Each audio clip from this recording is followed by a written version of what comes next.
Greetings, everyone. You may recognize me as Nick. I am finally breaking my silence.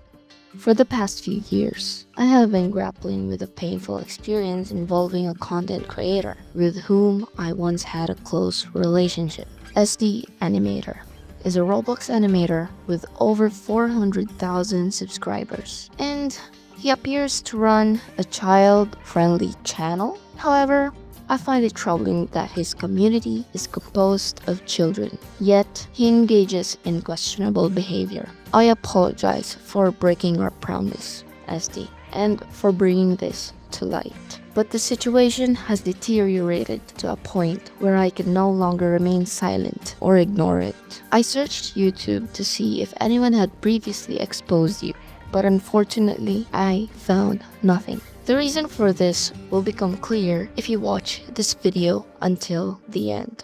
Allow me to share my story. Back in 2019, I was an avid fan of SD Animator, to the extent that my 14-year-old self aspired to be featured in one of his animations, like what usually kids want. So I reached out to him, and eventually we became close friends. He gave me permission to re-upload his animations with subtitles in it, so his audience are able to understand what the story is about. Because of this, it significantly boosted my channel's subscriber count. However, the situation took a turn for the worse. In 2020, I made a Discord community for his channel, facilitating communication among his fans and so that he can pick casts for his animations easily. That year, let's say it did well. It did pretty well. In 2021, at the age of 16, this was where things went badly, and I wasn't aware of it.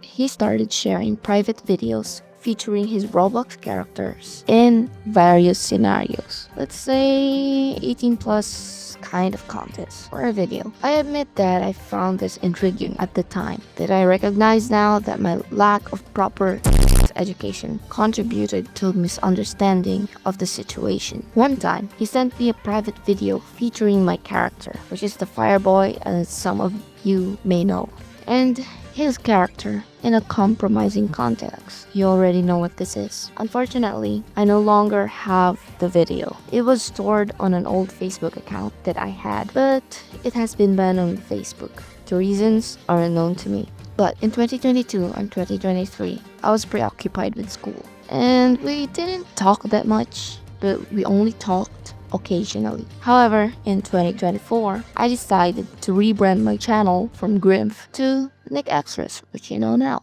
I was fully aware of my past and the trauma associated with the name Grimph, so that I wanted to start fresh and new. I told SD that I had rebranded my channel and was looking to explore new content ideas.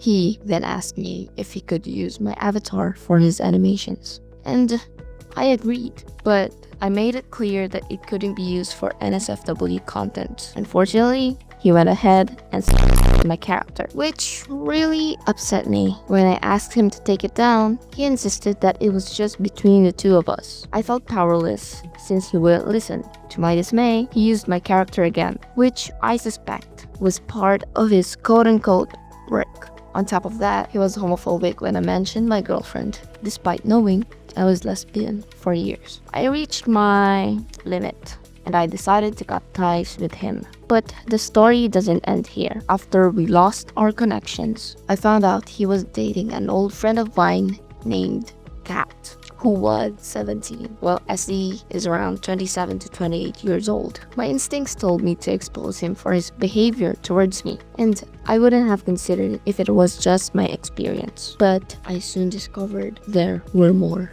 victims.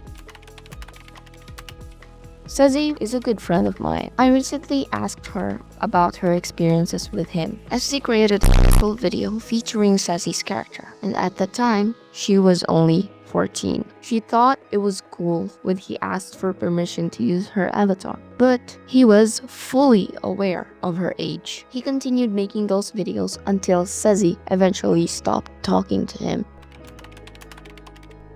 Cody is another good friend of mine, and I was shocked to find out she was a victim too. In 2023, things took a turn that I'm struggling to describe. The situation was somewhat similar to Ceci's, as he asked for permission and Cody agreed. They had a lengthy conversation, and at the time, Cody was okay with it. She actually ended up liking the works. But Cody now realized what she had done. Yes, Cody made a poor choice, as he was fully aware that Cody was a minor. Cody at this time was still 17 years old. SD even reached out to Cody via DM, saying he would stop sending NSFW content because he didn't want Cody to feel uncomfortable. To me, that feels like a manipulation tactic. You can't be sure if he was sincere, but if he truly cared, he wouldn't have done it in the first place. Eventually, they stopped communicating. Sorry, I just noticed that my mic was cutting off, so I'm recording this. Sorry for the inconsistent quality.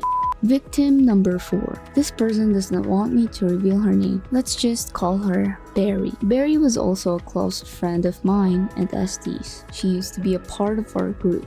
The group is now unavailable due to everyone having their own career and paths in life. Back in 2022, SD then created a version of her model. After I DM'd her, this is what she responded. My memory is a little hazy as we haven't been in contact for almost 2 years, but I do remember this moment very well, and I still have screenshots from the time. There was a time when he sent a photo of my character's model, which he made changes to. He'd either used or created a sexualized model, giving it a large chest and other accentuated features. In the photo he sent, it was stripped off the clothes I had it wear and given a lingerie. Essie and I had only on and off conversations with large gaps in time. I don't see why he did this, especially without asking me, and I can't help but wonder what else he'd use that model for.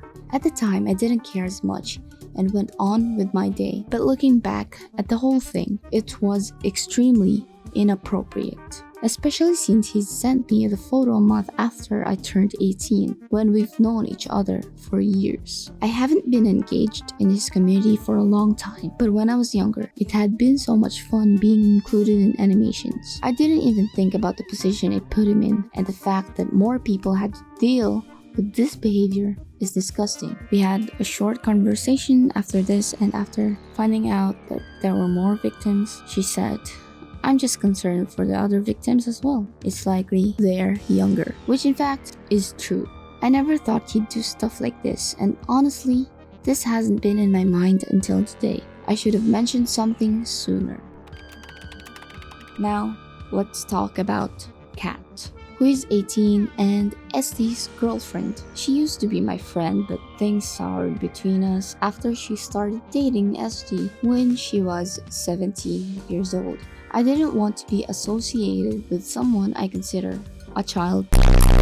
I regret not discussing my concerns with Kat, but now it feels too late and I feel really bad about it. Kat is very defensive of SG. She even stood up for him when he commented on my Facebook post, calling himself a predator, insisting that she loves him and all that. It's baffling to me why she would defend someone who is hypersexual and homophobic, and also a predator. There was also an incident where a music artist reached out to SD for credit on a song he used, but SD completely ignored the request. 5 years ago, SD created a video titled Guest 666 playing a condo game, which featured jokes and activities using Roblox characters.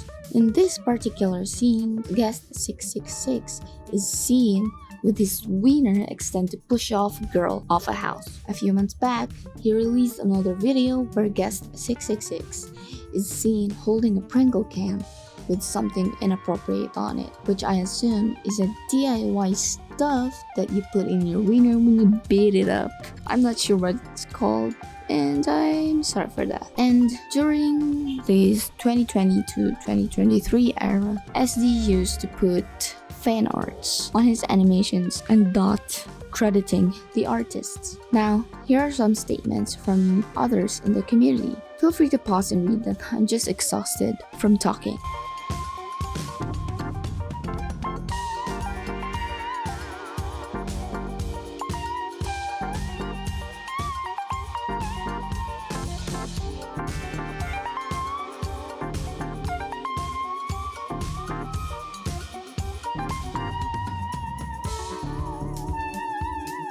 And here are some of the quote-unquote works he created involving minors.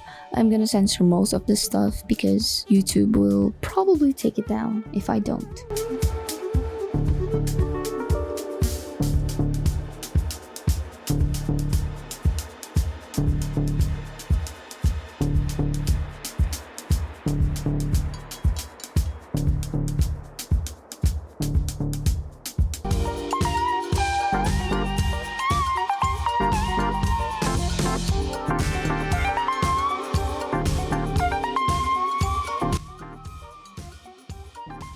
The reason why nobody in the Roblox community has addressed this is that, as you can see, he only targeted his close friends and told them to keep it quiet. I am very sorry, Ashley, that I had to be the one to expose you, the friend you've trusted the most, and a friend that you considered to be your sister. I'm sorry I broke our promise, but I had to do this for the sake of the victim's peace and for your community that is filled with kids.